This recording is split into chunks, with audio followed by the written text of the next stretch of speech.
आराध्य देव के श्री चरणों में वंदन। सबको जय जिनेन्द्र। स्वाध्याय का क्रम में आज हम एक नया अध्याय मोक्ष धर्म के विशुद्ध रूप, जो मोक्ष को ले जाने वाला धर्म है, उसके बारे में हम यहाँ चर्चा करेंगे। और इसमें मूल सिद्धांतों की बात आएगी। आचार्य भिक्षु किसे धर्म के रूप में मान्य करते हैं, क्या करने से कोई व्यक्ति मोक्ष जा पाएगा, इस बारे में हम चर्चा करेंगे इस चैप्टर में, मोक्ष धर्म का विशुद्ध रूप। तो इसका पहला टॉपिक है चिंतन के निष्कर्ष।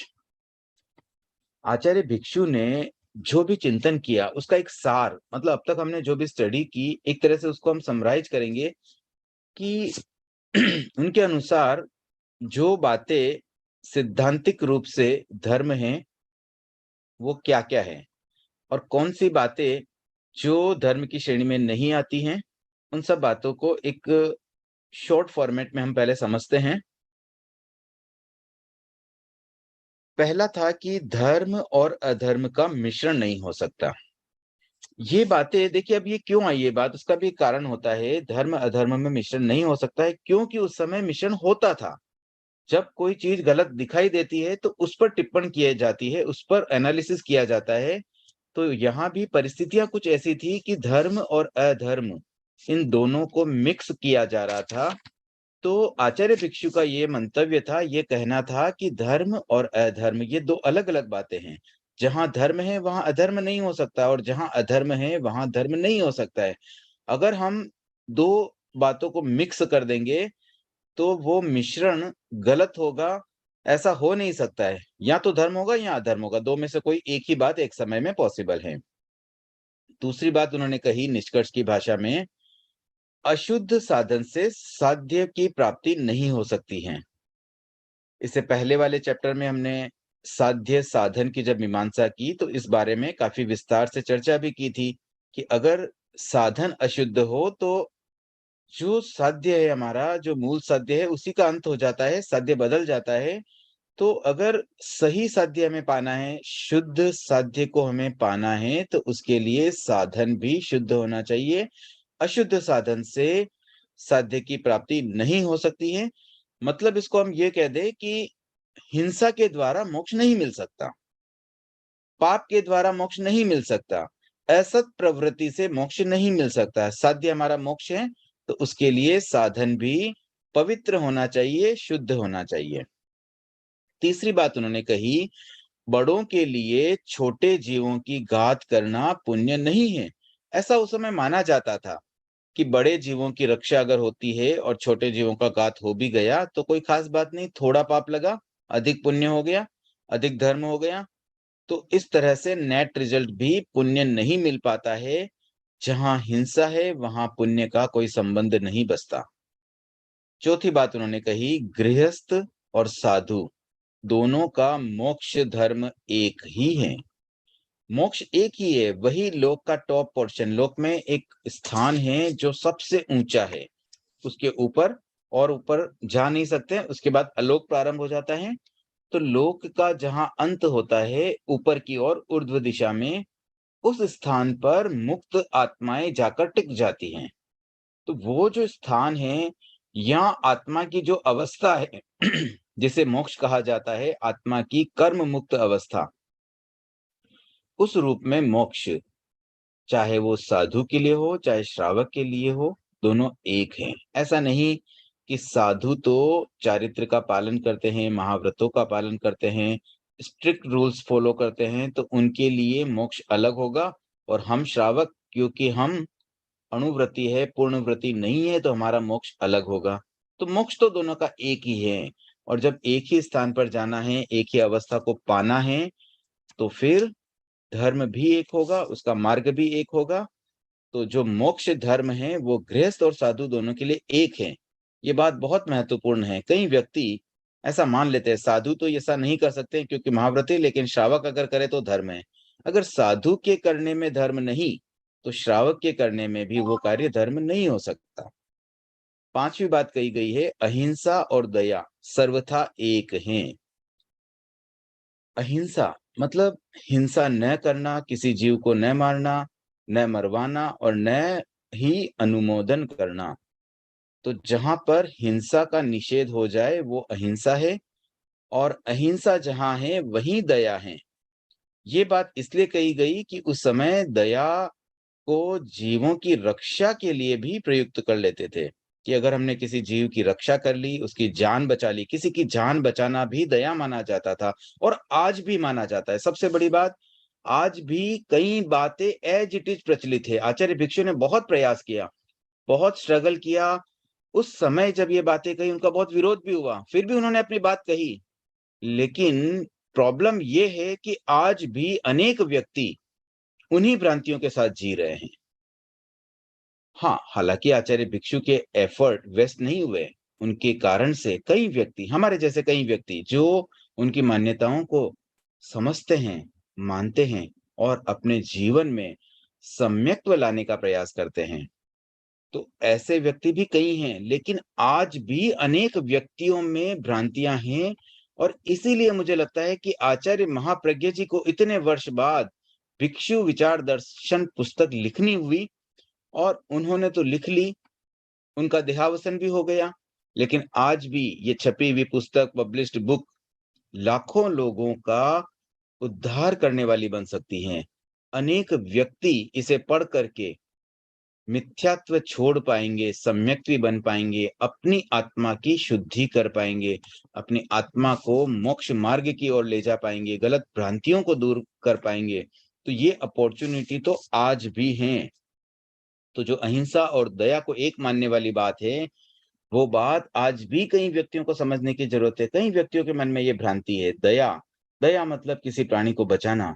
कोई मरता हुआ प्राणी, रोड पर एक्सीडेंट हो गया, अब एक्सीडेंट हो गया, हमारे सामने कोई मर रहा है, तो उस पर दया करते हैं लोग और उसकी जान बचाते हैं। उसे हॉस्पिटल ले जाना, उसे ब्लड देना, किसी भी प्रकार से जान बचाना। डॉक्टर्स भी अपने एफर्ट करके एक मरते-मरते व्यक्ति की जान बचा लेते हैं, और इन सबको दया के रूप में माना जाता है। लेकिन वास्तव में दया और अहिंसा दोनों एक है। जहाँ अहिंसा है, वहाँ दया है। नहीं मारना अहिंसा है, नहीं मारना दया है। हमने किसी को नहीं मारा, हमने रोड एक्सीडेंट नहीं किया।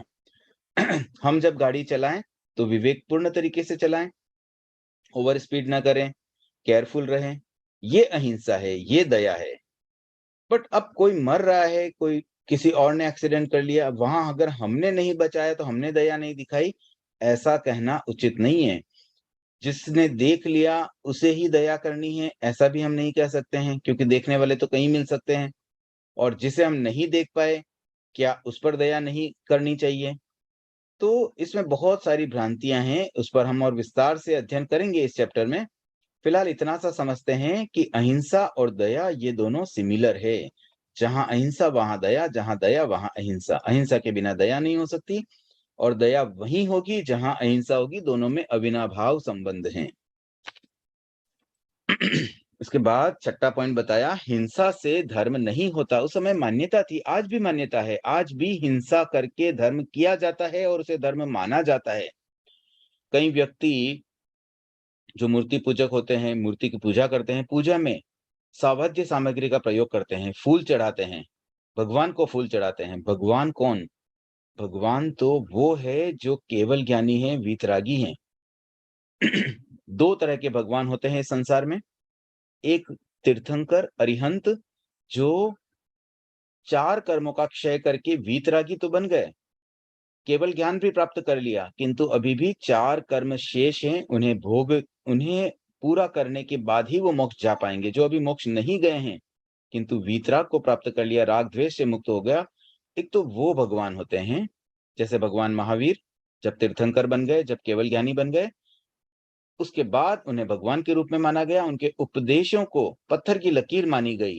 उनके द्वारा बताई गई बातों को हमने धर्म मान लिया, और उस मार्ग पर हम आंख बंद करके आगे बढ़ने लगे। क्योंकि वीतरागी है, गलत तो करेंगे नहीं किसी के साथ, न उनके मन में राग है, न द्वेष है, और सारा नॉलेज उन्हें है, अल्टीमेट ज्ञान की ज्ञाता। तो उनके द्वारा बताई गई बात पर हम क्या शंका करें? तो हम उनकी बात को ब्लाइंडली फॉलो करते हैं। आगमों में लिखी गई बातें उनके द्वारा प्रदत्त बातें ही हैं, तो उसे हम ब्लाइंडली मानते हैं, उन्हें हम भगवान का दर्जा देते हैं। और दूसरे होते हैं जो सिद्ध हैं। तो जो सिद्ध हैं और जो अरिहंत हैं, ये जो भगवान है, केवल ज्ञानी है, सर्वज्ञ हैं, ये सब कुछ देखते जानते हैं। तो इनके द्वारा तो सब कुछ देखा जाना, फिर भी वो सब पर दया नहीं कर पाते हैं। तो यहाँ पर हमें मूल बात, हिंसा से धर्म नहीं होता है, इस बात को समझना होगा कि किसी भी प्रकार से हिंसा अगर हो रही है तो वो धर्म नहीं है। उसके बाद 7वीं बात है, लौकिक और आध्यात्मिक धर्म एक नहीं है। एक नहीं है, ये बहुत महत्वपूर्ण बात है। ये बहुत बड़ी भ्रांति लोगों के मन में आ जाती है कि लौकिक धर्म भी धर्म है और लोकोत्तर धर्म भी धर्म है। साधु लोकोत्तर धर्म करते हैं, श्रावक लौकिक धर्म भी करते हैं। माता-पिता की सेवा करना लौकिक धर्म है, किसी व्यक्ति का सहयोग करना लौकिक रूप से, किसी को कोई हेल्प कर देना लौकिक धर्म है, ब्लड डोनेट करना, किसी के स्वास्थ्य की रक्षा करना, किसी के जीवन को बचाना, ये सारे लौकिक धर्म हैं। बट लौकिक धर्म, लोकोत्तर धर्म दोनों एक नहीं है, उन दोनों में बहुत अंतर है, रात-दिन का अंतर है। लोकोत्तर धर्म से निर्जरा होती है, धर्म होता है, आत्मशुद्धि होती है, मोक्ष की ओर आत्मा आगे बढ़ती है। लेकिन लौकिक धर्म से पाप लगता है, उसमें किसी भी प्रकार का धर्म का अंश भी नहीं है।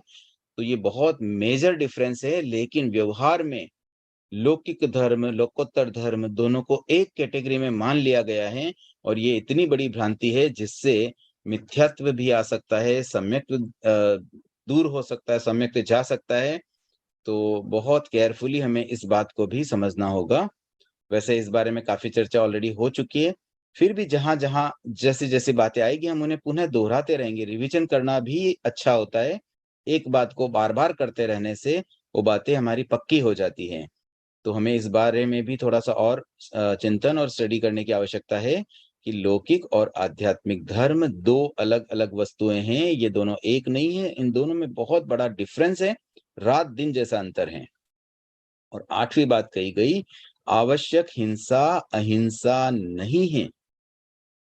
ये भी भ्रांति आ जाती है कि ये तो आवश्यक हिंसा है, श्रावकों के लिए तो आवश्यक हिंसा का विधान किया गया, विधान नहीं है, ये मजबूरी है। उन्हें छूट दे दी। छूट किस लिए दी?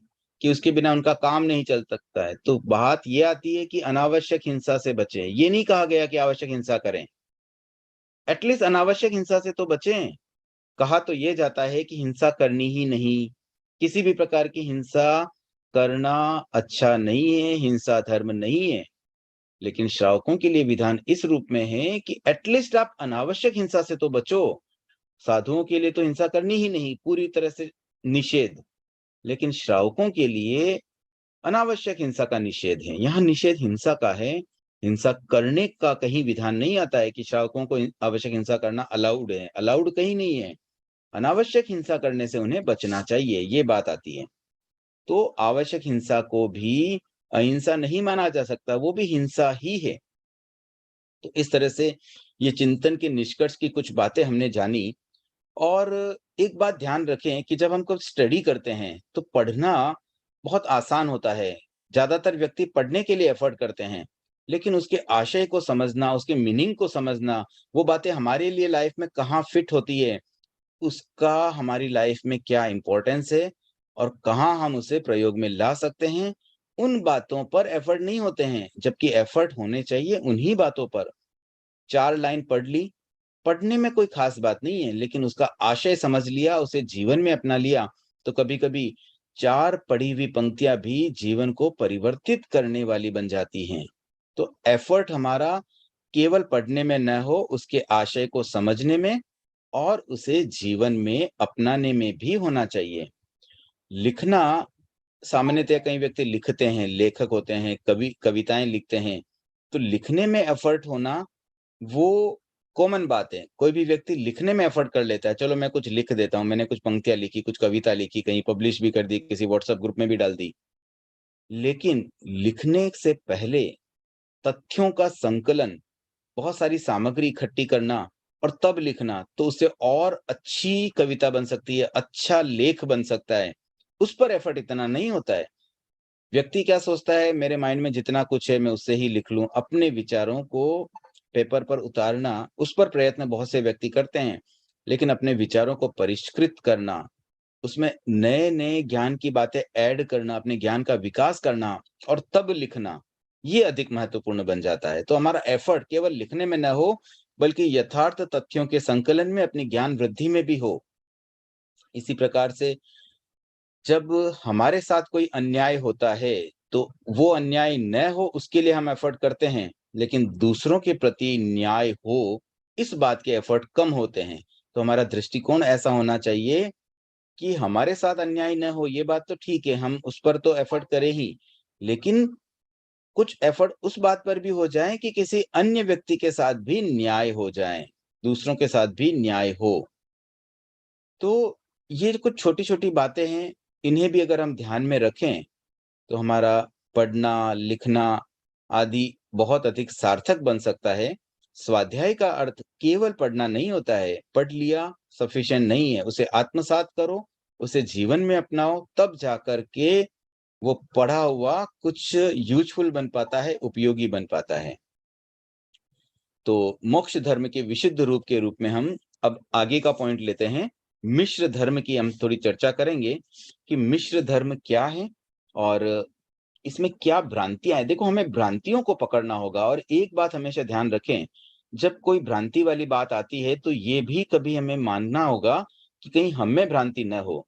तो अगर हम आग्रह की भाषा में बात करेंगे, आग्रह रखते हुए किसी बात को समझेंगे, तो शायद हम अपनी भ्रांतियों को भी दूर न कर पाएँ। तो बहुत अधिक सरलता की आवश्यकता होती है।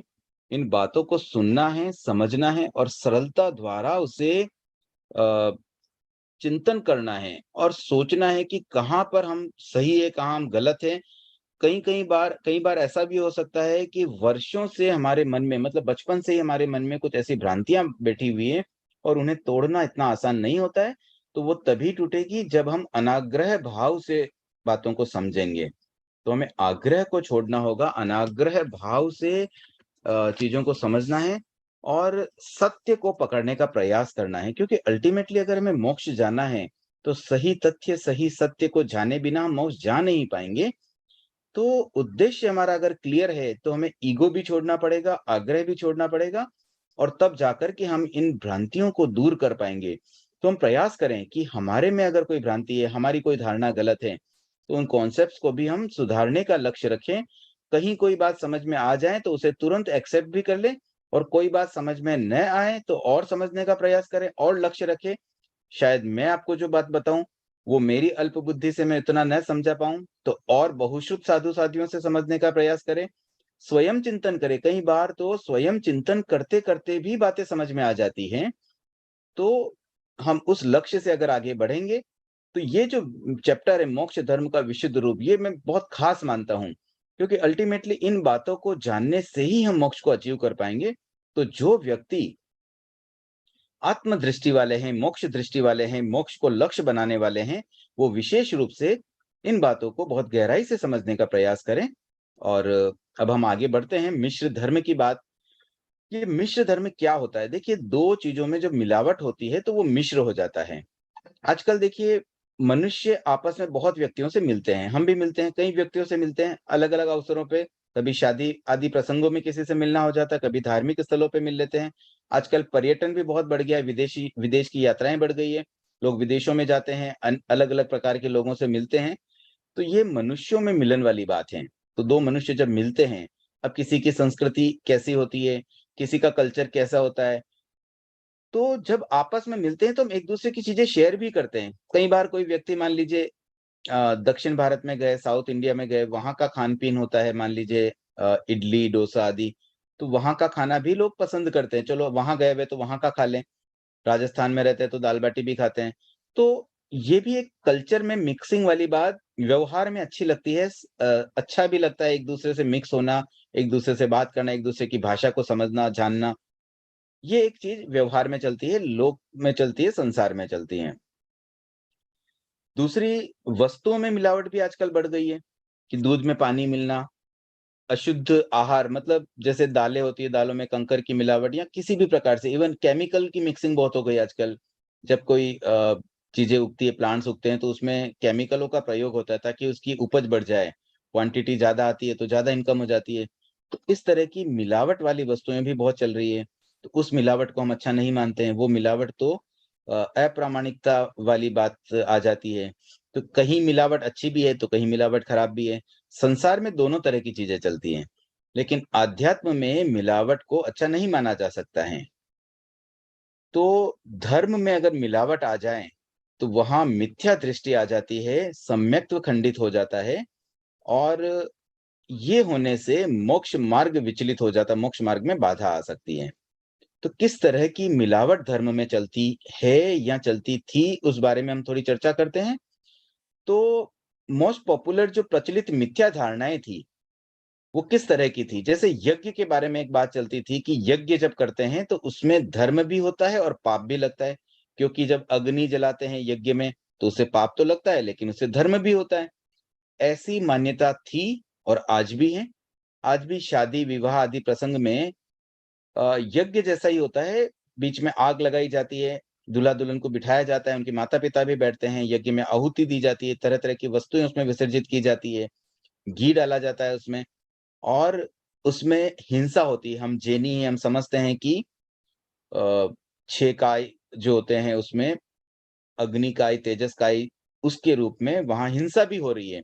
फिर भी हम अपने लौकिक प्रसंगों में, शादी-विवाह आदि में अग्नि का प्रयोग करते हैं, यज्ञ आदि करते हैं। अब उसको भी कुछ व्यक्ति धर्म भी मान लेते हैं। कोई इसे नितांत पाप समझ के अगर कर रहा है और लगता है कि उसको अवॉइड नहीं कर सकते हैं, तब तो फिर भी उनकी दृष्टि कम से कम सम्यक रह सकती है। लेकिन अगर उसे कोई पाप भी न माने, वह धर्म मान ले या उसको मिक्स मान ले कि इसमें धर्म भी है, पाप भी है, तो वहाँ पर उनकी दृष्टि भी गलत हो जाएगी, मिथ्या दृष्टि आ जाएगी। तो देखिए यहाँ भी हमारे पास ऑप्शन है, आजकल जैन संस्कार विधि से भी विवाह संपन्न होते हैं। जैन संस्कार विधि से जब कोई कार्य होते हैं, तो वहाँ पर एक बात का विशेष ध्यान रखा जाता है कि हिंसा मिनिमम होती है।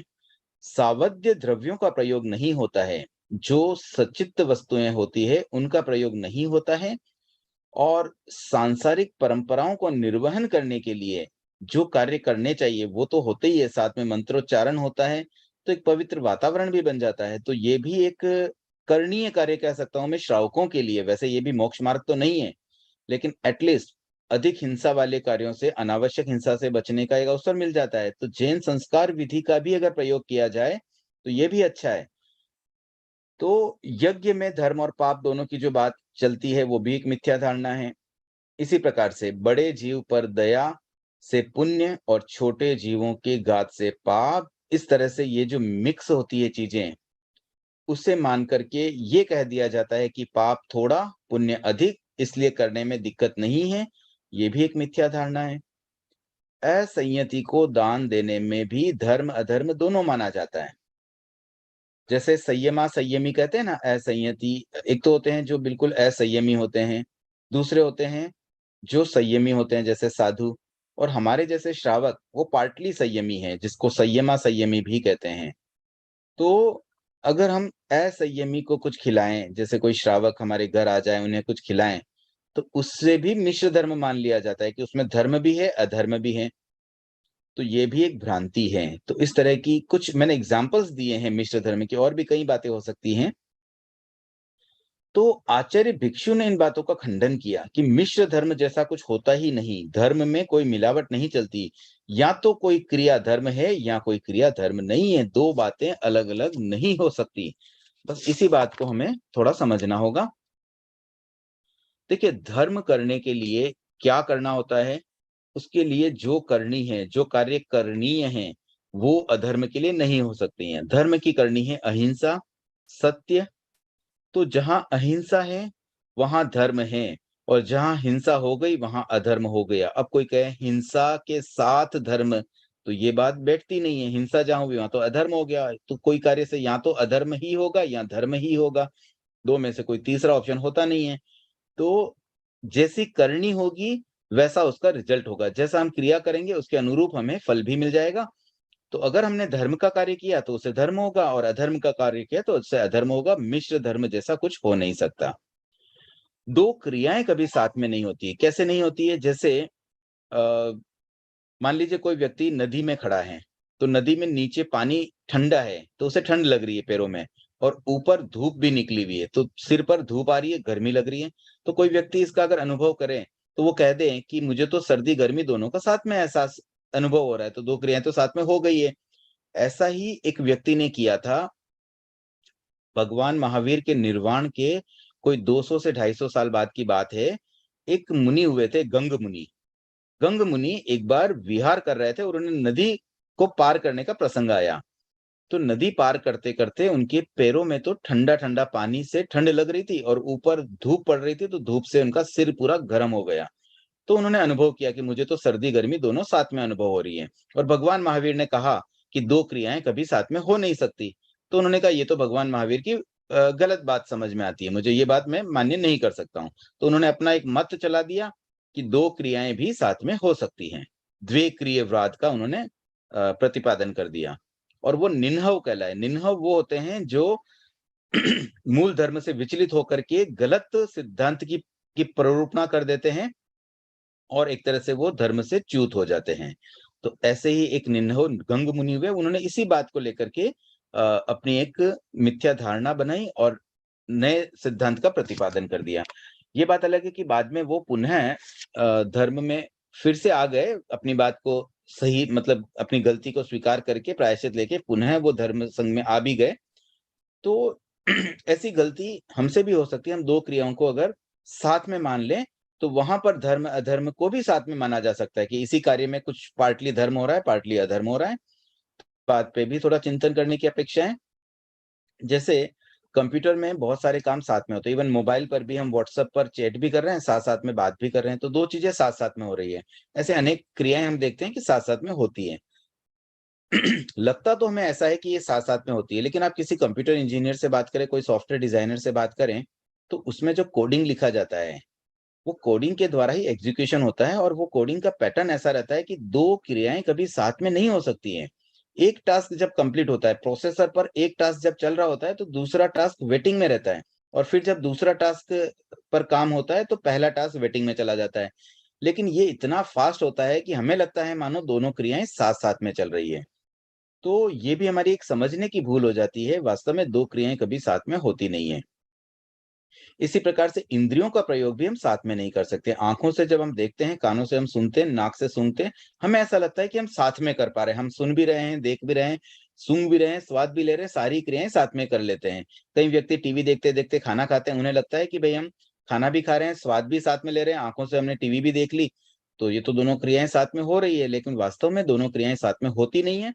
जब आप खाना खा रहे हो, जितने अंश, जितना सेकंड के लिए भी आपका ध्यान टीवी में चला गया, उस समय आपने मिस कर दिया टेस्ट को। कई बार ऐसा होता है कि खाने में 1-2 रोटी कोई ज़्यादा भी खा लेता है, पता ही नहीं चलता कितनी रोटियाँ खाई और कब कोई चीज़ रखी। कोई मिठाई रख के गया, आपने खा भी लिया, आपको पता ही नहीं चलेगा मैंने कब मिठाई खाई। तो अटेंशन तो डाइवर्ट होता ही है। तो एक समय में एक कार्य करने की ही इसीलिए प्रेरणा रहती है, ताकि वो कार्य अच्छे से हो सके। दूसरा कार्य साथ में करेंगे तो जितने समय दूसरा कार्य का एग्ज़ीक्यूशन होता है, उतने समय में पहले कार्य से आप निवृत्त होते हैं, उतने समय आपकी एकाग्रता वहाँ से चली जाती है।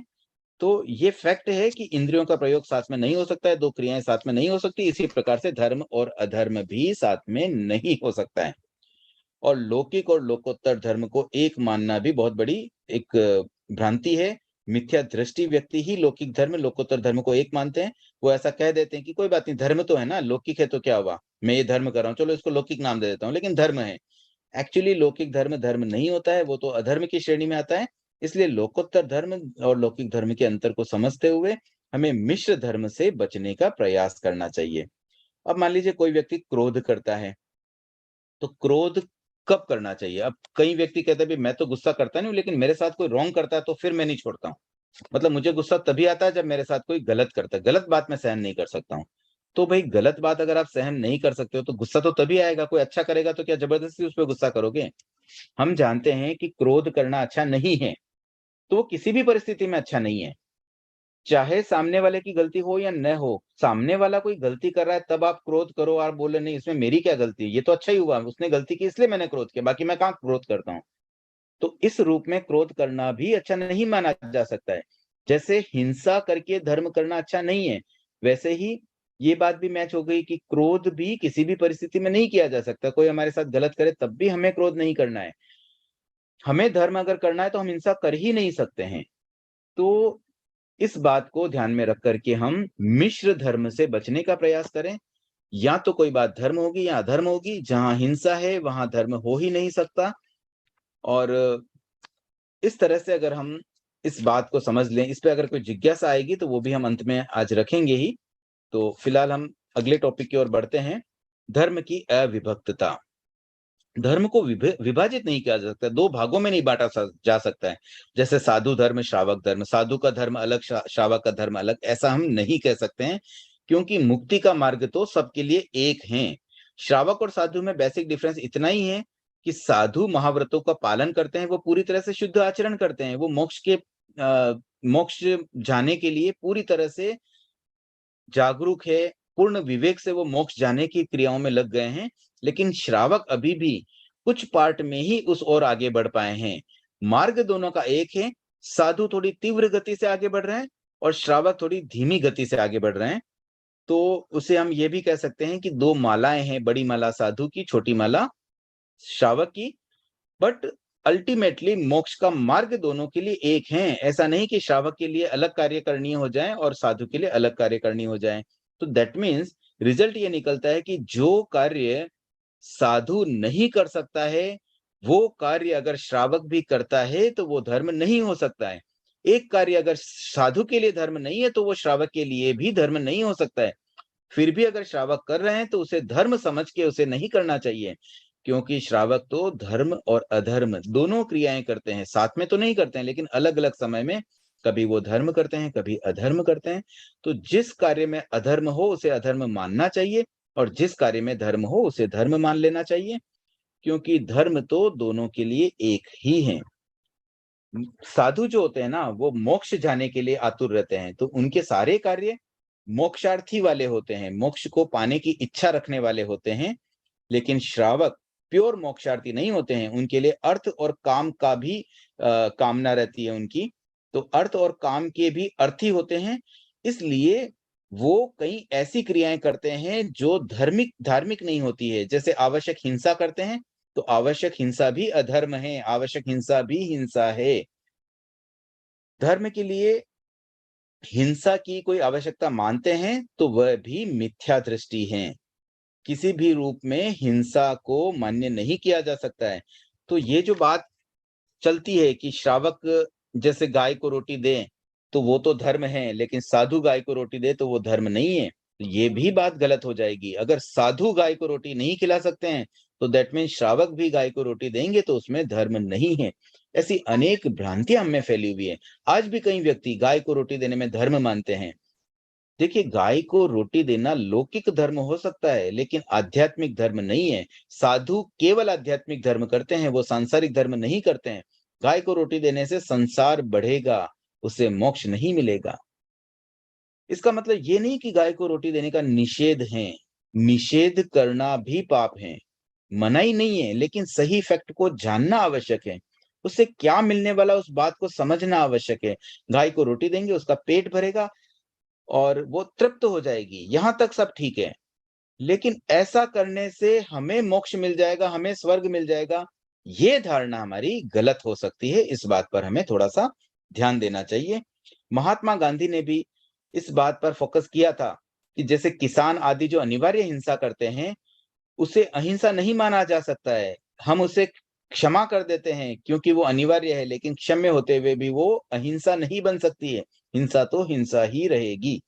तो धर्म को अविभक्त मानते हुए हमें श्रावक धर्म, साधु धर्म दोनों में कार्य अलग-अलग भले हो रहे हैं, लेकिन जितना पोर्शन श्रावक भी आध्यात्मिक करेगा, वही पोर्शन उसका धर्म है। जितना-जितना वो सांसारिक कार्य करता है, लौकिक धर्म से संबंधित कार्य करता है, उतना-उतना पोर्शन तो श्रावक के लिए भी अधर्म है। वो मोक्ष की ओर ले जाने वाला नहीं बन सकता। इस बात पर हमें बहुत जागरूक होना पड़ेगा, क्योंकि ये हमसे रिलेवेंट है। हम श्रावक हैं और हमारे लिए ये दुविधा है। साधु बन गए तो कोई टेंशन ही नहीं है, बहुत क्लैरिटी आ गई, हमें वो काम करना ही नहीं, कोई हमें फोर्स भी नहीं करेगा। लेकिन श्रावक जीवन में अनेक कार्य ऐसे करने होते हैं। बहनें अक्सर कहती है कि हमें ऐसा करना पड़ता है, खाना बनाते हैं, सब्जियाँ भी काटनी पड़ती है, कितनी-कितनी हिंसा हमसे होती है। वो मजबूरी है उनकी, कर रहे हैं। श्रावकों के लिए, भाइयों के लिए भी ऐसा होता है। कई ऐसे कार्य बिज़नेस से संबंधित होते हैं जहाँ पर हिंसा करनी पड़ रही है। लेकिन करना पड़ रहा है फिर भी वो धर्म नहीं बन सकता है, उसे अधर्म ही मानना होगा और कोशिश करेंगे, उसको भी मिनिमाइज करने का प्रयास करेंगे। आवश्यक हिंसा को भी हम मिनिमाइज कर सकते हैं, जहां पर उसमें भी कुछ पार्ट देखें कि इसको हम अवॉइड कर सकते हैं, तो एटलीस्ट उतना हम अवॉइड करें, तो हम हिंसा से कुछ बच पाएंगे। बट हिंसा जितनी भी की वो सब अधर्म है, उसे धर्म समझ लेना हमारी बहुत बड़ी भूल हो सकती है। तो श्रावक धर्म साधु धर्म में धर्म वाला पोर्शन दोनों का एक जैसा है। जो कार्य साधु के लिए धर्म है, वही कार्य श्रावक के लिए भी धर्म बन पाएगा। तो हमने आज 3 टॉपिक किए हैं। अब समय थोड़ा-सा कम लग रहा है मुझे, तो एक बार हम जिज्ञासाएँ ले लेते हैं। अगर जिज्ञासा के बाद समय मिलेगा तो कुछ और स्वाध्याय के क्रम को आगे बढ़ा सकेंगे। जिज्ञासाएँ आमंत्रित हैं। एक हैंड रेज़ हुआ है जेके जैन पंचकुला से। अपने आप को अनम्यूट करें। सादर जय जिनेंद्र जी। जय जिनेंद्र। सिर्फ धर्म हो, पुण्य बंद न हो, ऐसा कोई तरीका है या ऐसा कोई वृत्ति होती है? नहीं, ठीक से नहीं सुन पाया। आप एक बार दोहरा पाएंगे अगर तो अच्छा होगा। अगर सिर्फ धर्म हो, पुण्य का बंध ना हो उसके साथ, ऐसी भी कोई क्रिया होती है या ऐसा भी कोई हमारा काम हो सकता है? हाँ, आपने प्रश्न ये किया है कि केवल धर्म हो, पुण्य साथ में न हो। एक्चुअली धर्म और पुण्य ये दोनों है ना आपस में जुड़े हुए हैं। वैसे ये धर्म और पुण्य वाला विषय अभी हमारा शेष है। इसी चैप्टर में धर्म और पुण्य पर हम और विस्तार से चर्चा करेंगे, तो उसके साथ इसे हम और भी समझ लेंगे। लेकिन जहां धर्म होता है वहां पुण्य का बंधन कंपलसरी है। तो मुझे ऐसा लगता है कि ऐसा कोई कार्य नहीं है जिसमें कोरा धर्म हो जाए और पुण्य न हो। पुण्य तो उसके साथ स्वतः होता ही है, उसे अवॉइड नहीं किया जा सकता। दूसरा प्रश्न है, जब आदमी संधारा ले लेता है और सहज भाव से उसको पूरा करता है, तो उसमें कौन से कर्म का बंध होता है? क्या लेता है? क्या बोला आपने? संधारा ले लेता है ना, संथारा। हाँ ओके। जी। हाँ, संथारा लेकर के वो उसे तो सहज सहज। भाव से उसमें पड़ गया, कुछ नहीं कर हाँ, रहा, तो उसके कौन से कर्म का बंध होता है उसमें? देखिए अगर किसी ने संथारा किया है तो वहां उसके निर्जरा हो रही है, उसके शुभ कर्मों का बंधन होता है। निर्जरा के साथ शुभ कर्मों का बंधन होता है। शुभ कर्म ही पुण्य बन जाते हैं। शुभ कर्म जब जीव के साथ बंध जाते हैं और जब वो उदय में आते हैं तो उसे ही पुण्य कहा जाता है। और निर्जरा के साथ शुभ कर्मों का बंधन होता है। तो संथारा करने से और उसे अच्छी तरीके से पालन करने से शुभ कर्मों का बंधन होता है। और वो भी उसको काटने पड़ेंगे फिर शुभ कर्म भी? हाँ, लेकिन शुभ कर्मों को काटना तो बहुत आसान होता है, उसमें कोई ज्यादा परवाह करने की जरूरत नहीं है, वो तो अपना आप कट जाते हैं। इवन जैसे भगवान जब 4 कर्मों का क्षय कर लेते हैं तो उसके बाद जो 4 अघाती कर्म बचते हैं उसमें शुभ अशुभ दोनों प्रकार के कर्म होते हैं। अब मान लीजिए भगवान महावीर के शुभ कर्म बच गए तो उनका सम्मान मिला। अब ठीक है, सम्मान मिल गया तो क्या दिक्कत है, सम्मान मिल गया, उसमें भी अब उनका राग द्वेष तो रहा नहीं, तो अब और ज्यादा पाप का बंधन तो करेंगे नहीं वो। तो शुभ कर्मों को भोगना या उन्हें काटना अपेक्षाकृत बहुत आसान बन जाता है।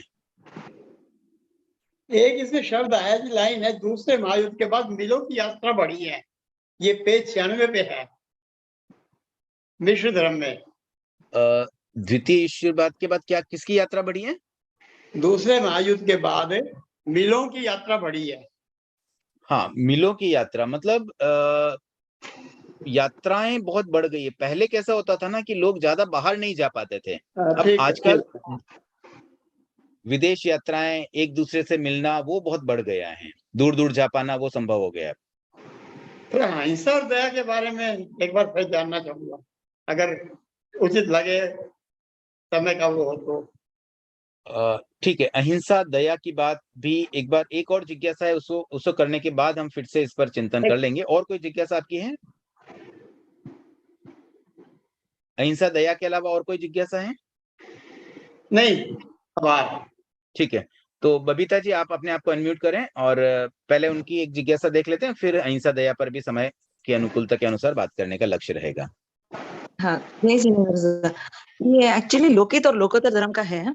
अभी समझो एक साध्वी है, सडनली उनको ब्लड का इच्छा मतलब देना चाहिए, तो हम किसी इंसान ने उनको ब्लड दे दिया है, and then after she is finishing the donation of the blood, she is back in साध्वी। उनका जो प्रायश्चित होता है वो सब खत्म होने के बाद वो वापस साध्वी जीवन में आ जाते हैं। तो जो दान दिया है तो संयति को, तो क्या वो लोकोत्तर दान हो सकता है बाद में? ओके, देखिए लोकोत्तर दान की हम बात करें, अगर ब्लड ब्लड वाली बात चल रही है, ब्लड डोनेट करना, तो जिस समय हाँ जी, ब्लड दिया गया उस समय तो वो संयति नहीं थे हाँ, आपके एग्जाम्पल करेक्ट, में। तो या असंय राइट, उस समय वो असंयति थे, तो असंयति को दिया गया दान तो लोकोत्तर दान में नहीं आ सकता है। और कोई भी क्रिया जब होती है उसका फल उसी समय मिल जाता है, फ्यूचर में उसका फल मिलेगा वैसा हम नहीं कह सकते। जैसे मान लीजिए हमने किसी को त्याग करवाया, किसी को हमने कहा कि इस बार चौमासे में आप 4 उपवास करो, ऐसा मैं चाहता हूँ, और उन्होंने त्याग भी कर लिया। ठीक है, मैं 4 उपवास करने का संकल्प करता हूँ, मैं त्याग करता हूँ कि इस चौमासे में मैं 4 उपवास करूंगा। तो जिस समय उन्होंने ये त्याग किया उसी समय वो धर्म हो गया। अब जब वो इम्प्लीमेंट करेंगे तब उनके और निर्जरा भले हो सकती है, लेकिन वो त्याग वाला धर्म तो तभी हो ही गया। तो अब मैंने कोई कार्य करवाया, जैसे हम कहते हैं करने करवाने अनुमोदना में सिमिलर फल मिलता है, तो मेरा करवाने वाला टास्क भी वर्तमान में ही हो जाता है। अब मान लीजिए फ्यूचर में उसने चौमासे में 4 उपवास नहीं किए, 2 ही उपवास किए, तो कई व्यक्ति ऐसा समझ लेते हैं हम किसी को त्याग करवाएंगे, बाद में उन्होंने पूरा नहीं किया तो त्याग करवाने वाले को भी पाप लगेगा। तो ऐसा नहीं होता है। त्याग करवाने वाले ने जब त्याग करवाया उस समय उनकी भावना अच्छी थी, लेने वाले की भावना शुद्ध थी, तो उसका फल तो उसी समय मिल गया। अब बाद में वो करे नहीं करे उसका दोष सिर्फ उस व्यक्ति को लगेगा जिसने त्याग किया है। तो इसी प्रकार से ब्लड डोनेट करते समय भी वर्तमान में उस समय जो परिस्थिति थी तब वो असंयति को दिया जाने वाला दान था, इसलिए लोकोत्तर दान नहीं बन सकता। बाद में क्या क्रियाएं होती है उसका इफेक्ट वर्तमान में नहीं होता है। ओ मैडम, थैंक यू। और कोई जिज्ञासा अगर हो? चलिए, आई थिंक और कोई जिज्ञासा नहीं है, तो आपने जो बात कही थी अहिंसा और दया, उस पर हम थोड़ी सी चर्चा कर लेते हैं। 2-3 मिनट का समय है हमारे पास अभी। अहिंसा का मतलब क्या होता है? नहीं मारना, किसी जीव को कष्ट नहीं देना। नहीं मारने का मतलब किसी की जान लेना, केवल जान लेना ही मारना नहीं होता है। किसी को थोड़ा भी कष्ट देना, किसी को चांटा लगा दिया, किसी को अपशब्द बोल दिया, किसी का दिल दुखा दिया, ये सब भी हिंसा है। किसी भी जीव को किसी भी रूप में अगर हमने कष्ट दिया तो हम कष्ट देने वाले हिंसक बन जाएंगे। और अगर कोई हिंसा कर रहा है तो वो तो हिंसक है ही, लेकिन कोई करवाता है वह भी हिंसक है। और तीसरी श्रेणी में वो व्यक्ति आते हैं जो हिंसा की अनुमोदना करते हैं। किसी ने हिंसा की, उसे केवल अच्छा मान लिया, उसे अपना समर्थन दे दिया कि मैं उसके साथ हूं। जैसे नरेंद्र मोदी ने कोई काम किया, वो प्रधानमंत्री है, वो अपने लेवल पे बहुत सारे कार्य कर रहे हैं, हमने बैठे बैठे कह दिया बहुत अच्छा किया, उस पे तो पाकिस्तान पे तो आक्रमण करना ही चाहिए था। अब उतना कह देने मात्र से ही हम उसको समर्थित करते हैं तो हम भी हिंसा के भागी बन जाएंगे। कोई भी व्यक्ति अगर गलत कर रहा है, हिंसा कर रहा है, उसका समर्थन भी हमें नहीं करना चाहिए, ये भी बहुत बड़ी बात है। तो ये तो अहिंसा का एक रूप हो गया, मारना, मरवाना या मारने वाले को अच्छा समझना, ये हो गई अहिंसा। अब जहां-जहां ये तो हिंसा हो गई, मारना हिंसा हो गई। अब इसका अपोजिट, नहीं मारना, नहीं मरवाना और जो नहीं मारता है उसे अच्छा समझना, ये 3 चीजें जहां आएगी वहां हो गया अहिंसा। तो जहां-जहां अहिंसा है वहां-वहां दया है। हमारे मन में प्राणी मात्र के प्रति दया है, इसलिए हम किसी को नहीं मारते हैं। ये भावना हमारे मन में तभी आएगी जब ये दया होगी, हमें किसी को कष्ट नहीं देना है। किसी को हमारे कारण से थोड़ी भी कष्ट पहुंचती है तो वो हमारी दया की कमी है। तो जहां दया होगी वहां अहिंसा होगी। इसी प्रकार से अगर हम किसी और से भी नहीं मरवाते, मतलब हम किसी और को भी हिंसा करने के लिए प्रेरित नहीं करते हैं, तो वो भी हमारी दया है। हम किसी को हिंसा के लिए प्रेरित नहीं कर सकते। मच्छर बहुत हो गया, बच्चे मच्छर से परेशान, हमने कह दिया ठीक है मच्छर बहुत है मार दो, तो हमारी दया कहाँ गई? हमारी दया तो तब होगी कि हम मच्छर उन्हें नहीं मारे उसकी प्रेरणा दे कि देखो भाई उनकी भी जीव है, थोड़ा-सा कष्ट होगा, मारना तो नहीं है।